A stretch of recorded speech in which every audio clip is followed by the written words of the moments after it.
So good afternoon. Welcome to week 5 of Africana Studies 2600, or African American Studies now, 2600. This week we're moving on to a new topic, case study in anti-black racism. And what I mean by case study is that we're going to look at different examples and vignettes, historically speaking, sociologically speaking, a bit of cultural studies I'll throw in there as well. Looking at anti-black racism, basically, like we have a good idea of where like ideas like whiteness and racial hierarchies have originated. However, what we haven't done is do an intense look at how these things manifest and become systemic, or systems in and of themselves. I want to say systems, and it says systemic, but systemic functions of our society. And I think that Kendi offers us this with Stamped from the Beginning, which I'll hold up here for you. Yay! So this text is by Ibram Kendi, who is a young African American scholar. I think when I met him, we were both still in grad school. But since then, he's written books like this. This is thick and impressive. I have yet to release anything. But what I really appreciate about this text is that he's pretty presumptuous about what people expected to happen in 2016 in the presidential election between Donald Trump and Hillary Clinton. That part, I'm like, yeah, like the shell shock was real, but like, who was really surprised? In a country that privileges first, like, the agents of especially racial and gender groups, like it was not going to fall on the line that some people thought it was. If anything, I think historically Obama might have been an anomaly, but I think that was a lot, it had a lot more to do with the simple condition of this nation, the onset of the recession, the conversations around race and racism and like what is post-race America, like all these different ideas culminating in his election, which I appreciate. Like my second time voted, I was ever able to vote for him, and that was, exciting for me. But like looking at it, I see some points in what Kendi is saying in Stamped from the Beginning. He basically talks about American racism not as like a trajectory of neat progress, like, oh, we've done so great and things are so much better than then. He's like, no, there's a dueling, to quote him, duality between anti-racism and racist policies, racist beliefs. These two things are growing together synonymously. As long as there's been anti-racist work in the United States, he says, there has been, overtly, covertly, whatever, like racist policy right alongside that.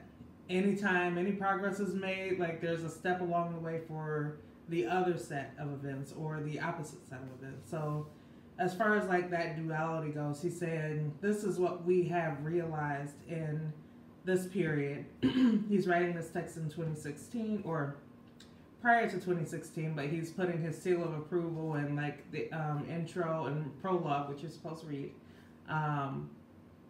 on this text in 2017, and so he's reflecting 100 days later into Trump's presidency, and he's really saying like when I look at the history of this country and the experience of black people of African descent with race and racism in this country, Donald Trump's no surprise. Like, he didn't just come out of anywhere. And so, like, with that as a kind of reflection, not like the framework of the text, which I'll get to in a second, but with that as a reflection of what happens during his process of finishing this book, it gives a different understanding to some of the current happenings we see going on. And, just speaking of that, another thing that I really appreciated him doing in his breakdown of the book is really like shaping these narratives or these histories around the lives of 5 people who were influential to the shaping of this thought.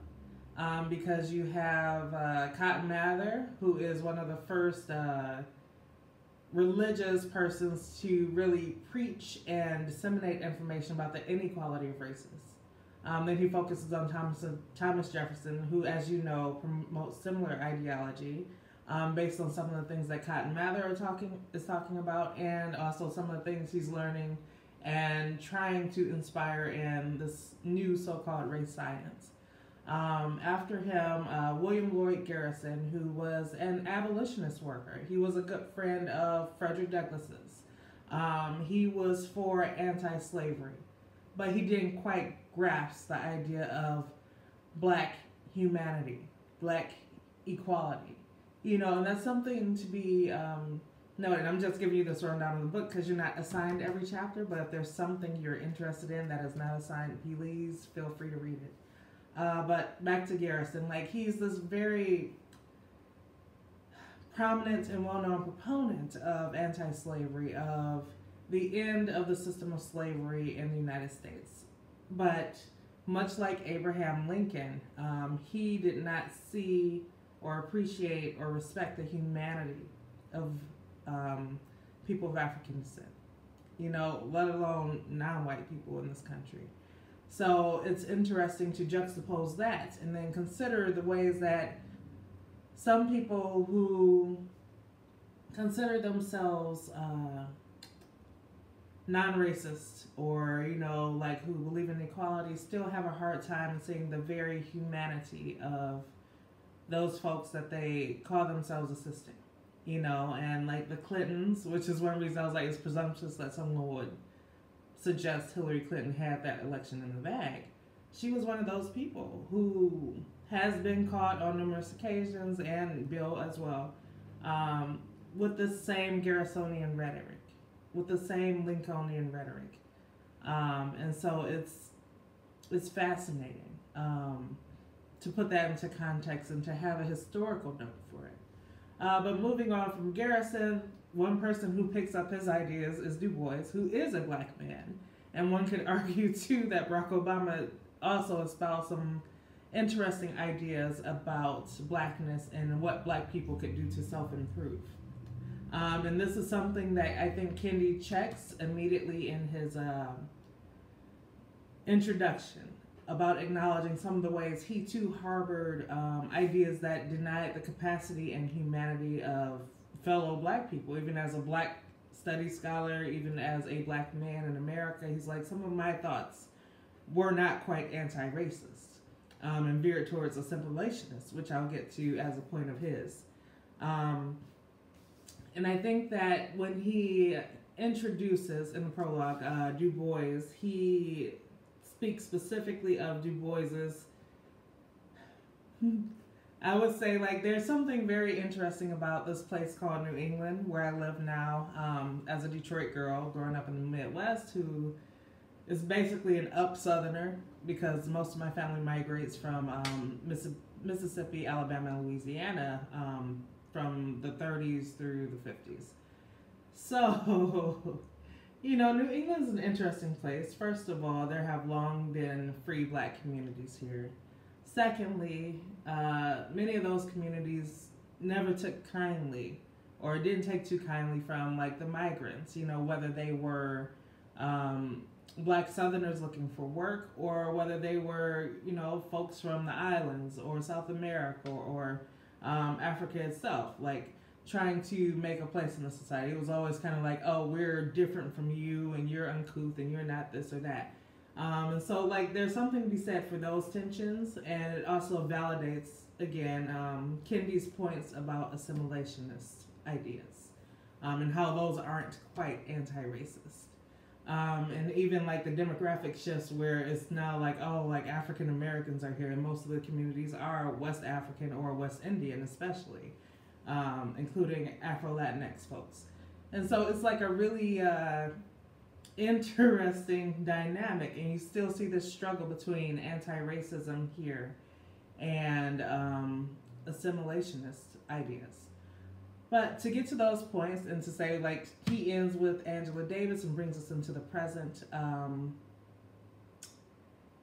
and I think I don't need to introduce her right now. I have plenty to say about Angela Davis, who I've met a few times, and she's wonderful. Um, but like I think it's appropriate because she's one person who actually presents anti-racism from a lens that has the purest of intentions. She's not telling people like you need to dress this way and do that and do that. It's just kind of like black people aren't the problem. You know, people of color aren't the problem. Like the systems that, or how does he pose it? Because he posed it a specific way, and I don't want to misquote him. And I thought it was just beautiful the way that he posed it. All right, so Kendi writes of himself, racist ideas are ideas. Anyone can produce them or consume them. As stamped in the beginnings, interracial cast of producers and consumers show. Fooled by racist ideas, I did not fully realize that the only thing wrong with black people is that we think something is wrong with black people. I did not fully realize that the only thing extraordinary about white people is that they think something is extraordinary about white people. But no racial group has ever had a monopoly on any type of human trait or gene. Not now, not never. And so that's page 10 and 11 of the prologue. Sorry. And in saying that, he's saying that many of us too, regardless of what our background is, and you know whether it's about another group or our own groups, like we can espouse racist ideas. Those are just that, because again, as we've seen, racism is much larger than a set of words and you know, prejudices and biases. It is a intricate system of things meant to suppress and oppress and create boundaries and levels of humanity. You know, quite often placing white people at the top of that hierarchy. And I think that using the people he uses in this text, he does a great job of establishing the three categories of conversation that he presents in the text.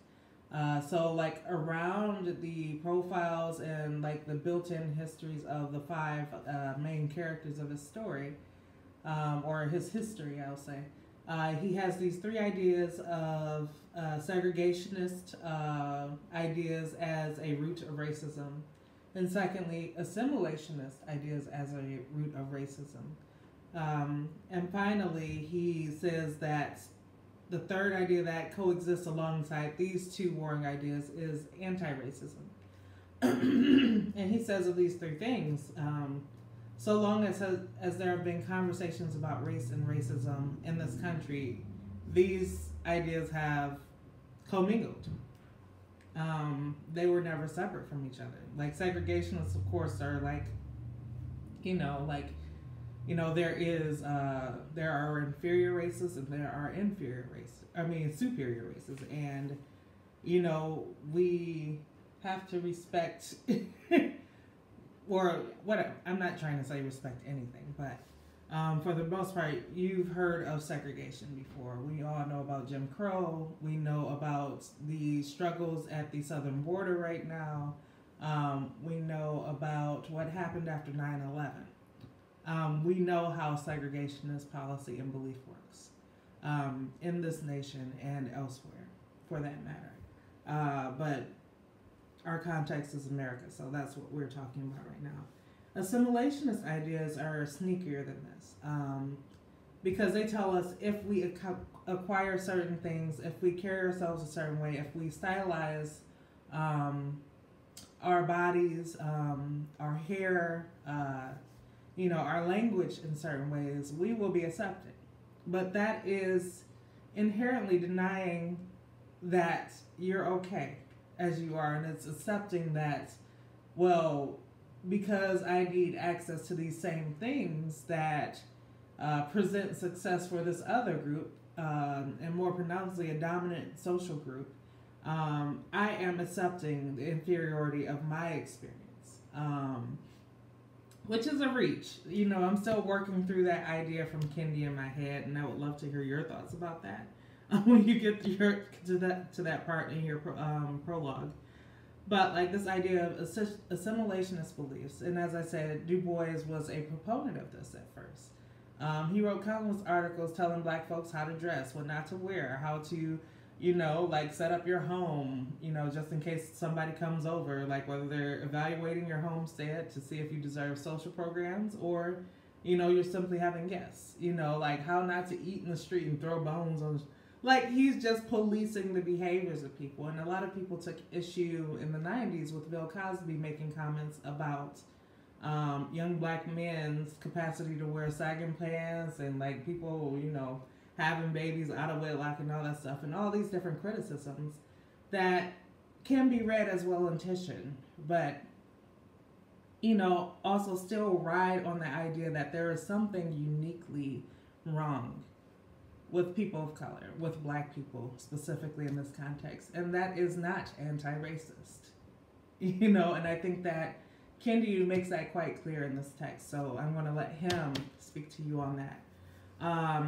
And the idea of anti-racism, I think that he does a great job outlining his purview, but because I haven't had a chance to get to the last assigned chapter from this text on Angela Davis, or the last assigned part or section on Angela Davis, I'm excited to see where his analysis takes him on that, because she is a premier anti-racist worker, you know, brought to the light through the civil rights movement. Like she's a little younger than some of her colleagues then, but she comes to the forefront as like a leftist, educated, or you know, educated but also educator, and she's targeted for this crime that she has largely had no hand in, but it's more so because of what she represents and making an example out of her.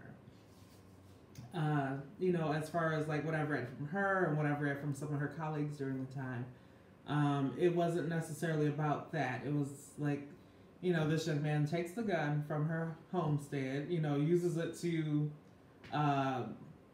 you know, hold hostage a judge and, you know, jury. He kills the judge, the police kill him, and they arrest her for that. You know, like she directly said, here's the gun, or was, you know, hiding out in the car.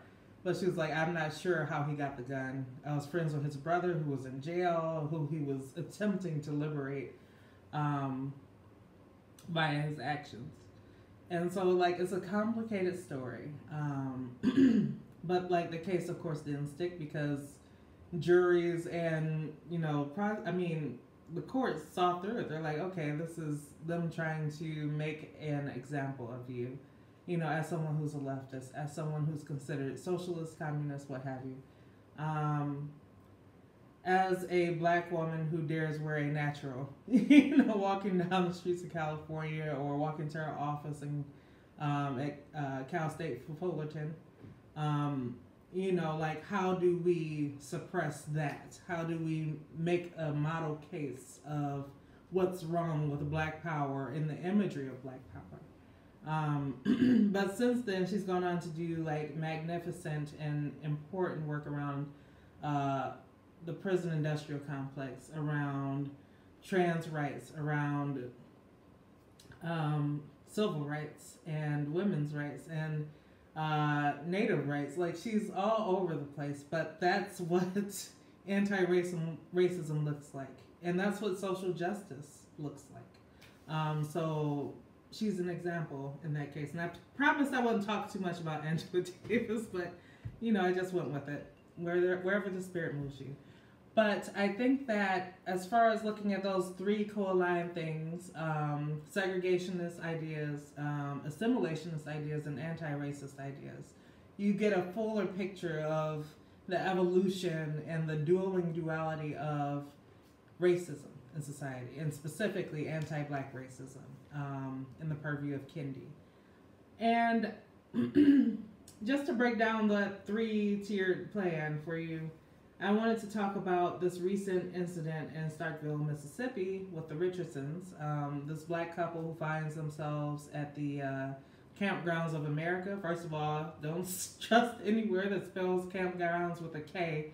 You already know what it is, especially if you're in Mississippi. But I digress. But, you know, it's not even that. Like, that was a joke. Like, ideally, in an anti-racist actual society, this Richardsons should have been able to be wherever they wanted to be. But that's not the case, because we don't live in an anti-racist society. And so, like, how Kennedy's idea of this three-tiered system of racism plays in is this. Let's look at segregationist ideas.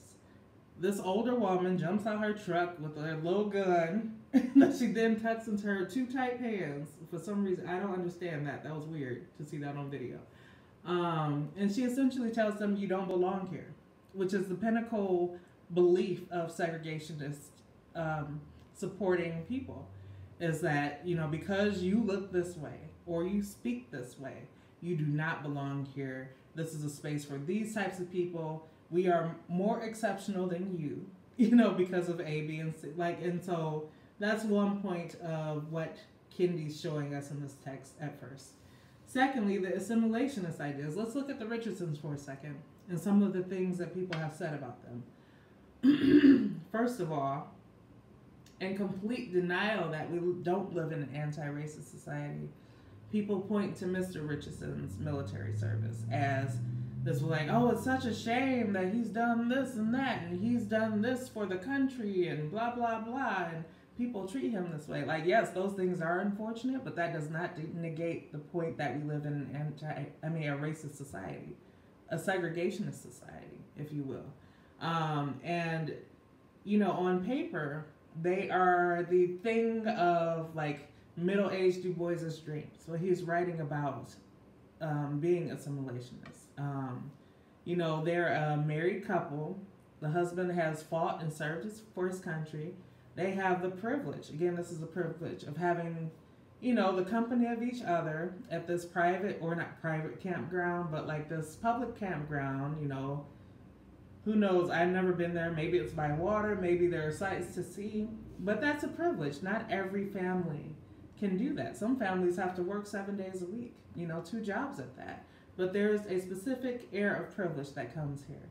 And like, these things are middle class ideals that people of color, in this case black people again, have been told to aspire to. If you do these things, then you're closer to the idealized experience of the society. But it's not always that cut and dry, because they could do all of these things and still be profiled multiple times throughout their lives, whether they're together or apart, the Richardsons. So it's really fascinating to have that lens from Kennedy to look at these things through. Because many of the comments I saw about this particular incident did speak to that. To the idea, like, how could this happen to them? They're model Americans. They're this, they're that, and other. I'm like, yeah, but that will never, ever stop racist people. I'm sorry. What I have yet to see is a real anti-racist response to this. And I'm not sure what that would look like, considering that you have these two very pronounced warring ideas of segregationist ideas and assimilationist ideas coming up against each other. Like, where is the space for anti-racism in that? And where has the space been for anti-racism in that? When you have two things that still hold that there's something inherently wrong with the people as opposed to the policies. Okay. Well, all that being said about Kennedy, clearly I'm excited about this thick book. You're reading 3 sections of it. First, we're reading about Cotton Mather, or the section on Cotton Mather, and then we're reading the section on Du Bois, and finally the section on Angela Davis. And there's a method to my madness, because I really wanted you to see through Cotton Mather's section. I don't know why he named them after it. Well, I do. I told you why he named them after it, but it'll be interesting to see what else he could have named these sections. But with the Cotton Mather section, part 1, he talks about the beginnings of anti-black exchanges in this nation. You know, racist exchanges in this nation, the bolstering of segregationist policies, And so I think as a look at beginnings, that's important, especially when it comes to understanding the roots and root causes of anti-Black racism as a social problem. Secondly, Du Bois, I think, was important. That's part 4 of the text. I think it was important to read about Du Bois because of how many years he actively dedicated his life to anti-racist work, which again shifts from assimilationist work to anti-racist work when he begins to expand his vision of how racism impacts Americans and how impossible it is to merge oneself in with people who don't want you there. And, you know, what that even means for approaches or, you know, figuring out best practices for anti-racist work. And so, like, he does that for 70 years of his life, from roughly, like, the 1880s or 90s to the 1960s, when he passes away on the night before the March on Washington. You know, if that's not poetic, I don't know what is. But Du Bois is, you know, he is somebody to behold. And I understand why Kendi uses him to frame the story. And what he represents is this beginning of the experiences of the first generation after slavery. Like what it was like to, you know, witness, for him as a very young man, witness rights being given to, like, first men of color across the country, you know, them being elected to offices and whatnot, and immediately having that snatched away by social policy that supported and endorsed segregationist beliefs. You know, attempting to assimilate and become one of the fabric of America, you know, despite the odds, but being told consistently, no, you're not good enough. And then having Du Bois come up with this theory of double consciousness, you know, as a result of being a young man watching this, of being a young man whose first massive exposure to Black culture and Blackness in America was being told he couldn't go to Harvard because he was a Negro child, and sent to Fisk Institute in Tennessee, which is Fisk University, historically Black college or university. And and him being there and, first of all, gathering culture from these other like-minded young Black people, and furthermore, working with the rural Black communities there, which encompass the majority of Black people in this country during that time. His eyes were open to, you know, those initial beliefs of, like, how can I change this? You know, and from there he begins to find civil rights organizations like the NAACP. He begins to endorse artistic movements like the Harlem Renaissance. And then he shifts from, like, this idea of assimilationism to anti-racist work and begins to do global efforts against racism. You know, whether he's working with, you know, reps in China, he's forming the Pan-Africanist Congress with other people of African descent from all over the world. So he's really committed to this idea of, you know, there are bad people in every group or these so-called races, but, like, inherently, you know, like, and as a collective, Black people, you know, in this country or another, don't hold the weight of bad behavior. And we need to really look at some of the ways that our policies are shaping it so that people believe that there's something inherently violent, inhuman, or inferior about people of color, about Black people in America. So, like, a very foremost challenger of anti-Black racism. All right. And finally, Angela Davis, I think, is, like, looking at a beginning of the modern era. And with Angela Davis, I think it's important to note that, you know, well, like, she is the same age as some of my parents' older siblings. You know, so, like, it's not that far removed. Like, she didn't do stuff way back when. Like, no, like, most of the people we know and love now were alive in her prime. Like, she's still alive. She's still doing the things she used to do. She's still rocking her giant natural, when she sees fit. And so it is interesting to look at this moment of history that we're reading that is super contemporary. And it's not like we have to reach far to see what she's talking about, or not what she's talking about, or what Kendi is talking about with relation to her. So I'm very interested in your thoughts on the 3 topics we have here. And in collaboration with these topics, there are, of course, 3 films. For part 1, I've assigned episode 1 of Slavery in the Making of America. Again, much like this text, if you have any interest in learning a bit more about some of the manifestations to come of this period, especially after the episode that we watched, which roughly covers the 1600s through the early to mid 1700s, please continue to watch the documentary.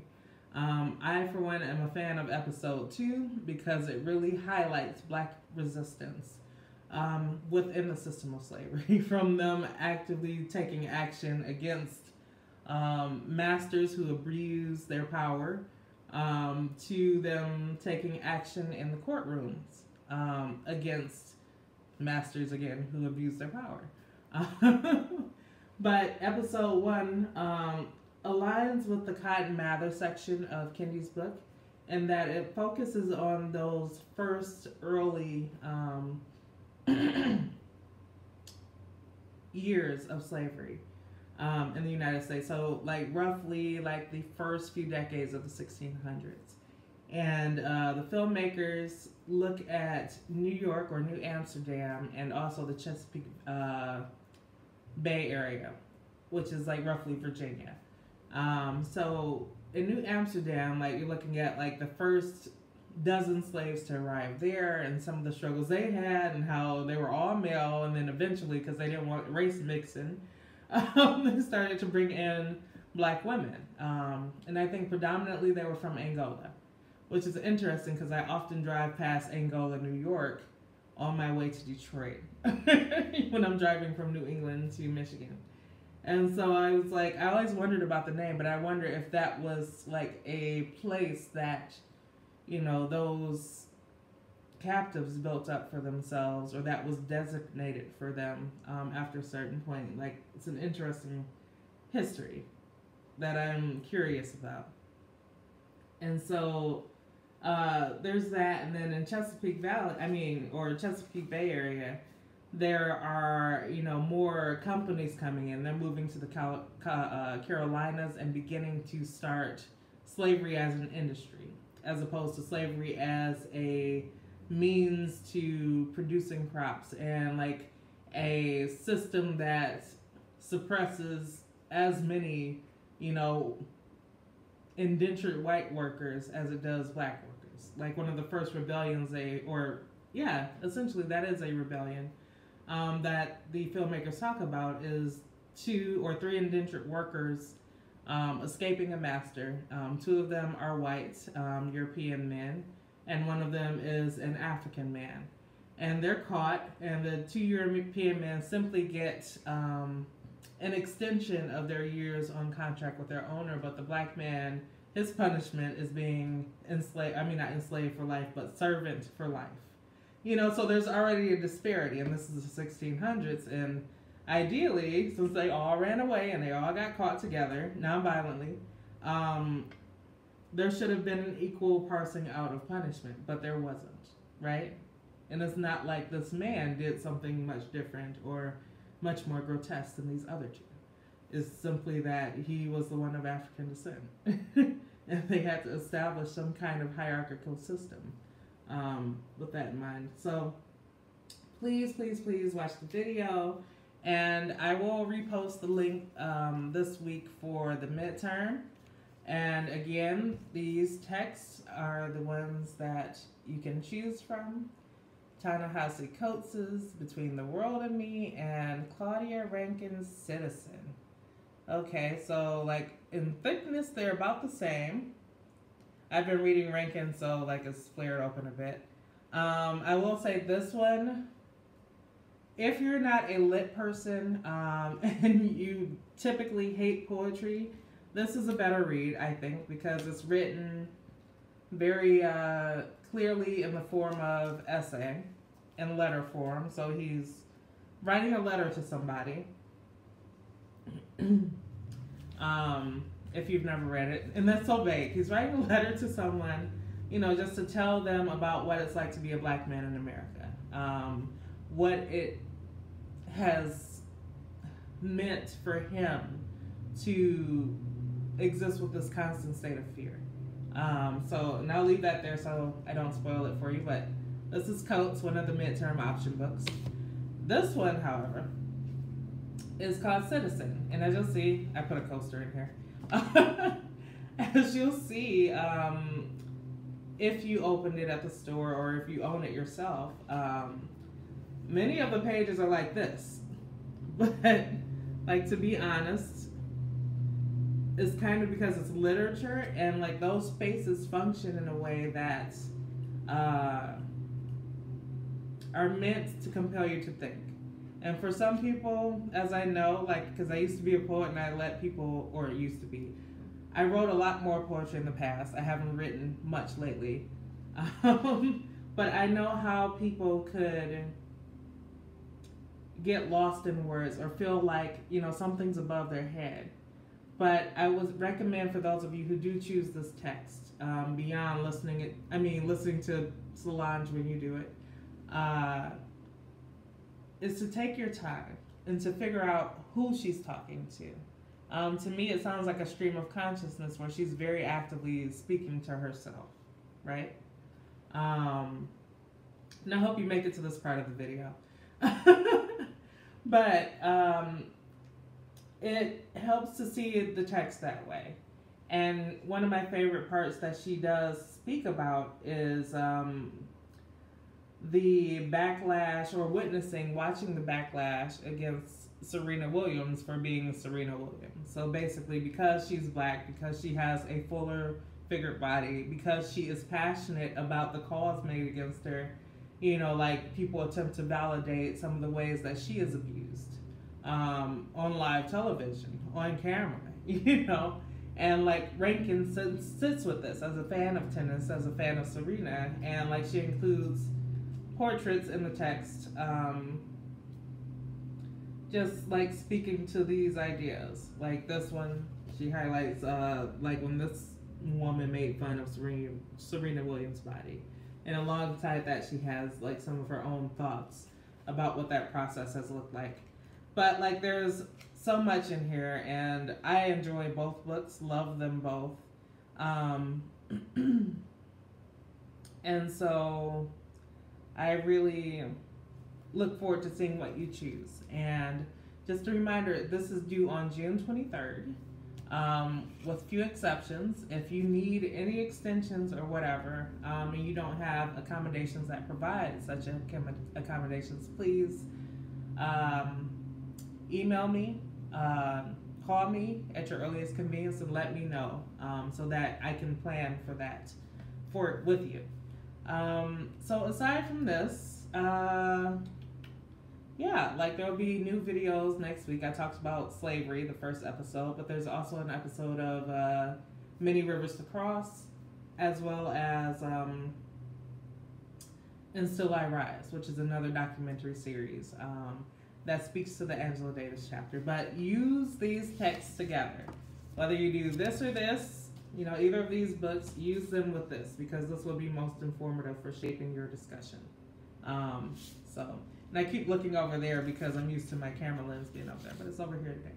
So have a wonderful Monday. The PowerPoint will be up shortly. Hopefully this video is up before afternoon, and I'll be posting, there's a link to the book. So if you haven't been able to locate or purchase this for whatever reason, I will post a link from the Wayne State Library so that you can read it digitally until other arrangements can be made, or, you know, whether you prefer it reading it on your computer or device. So look for that link, and look forward to seeing you in the forums. Bye-bye.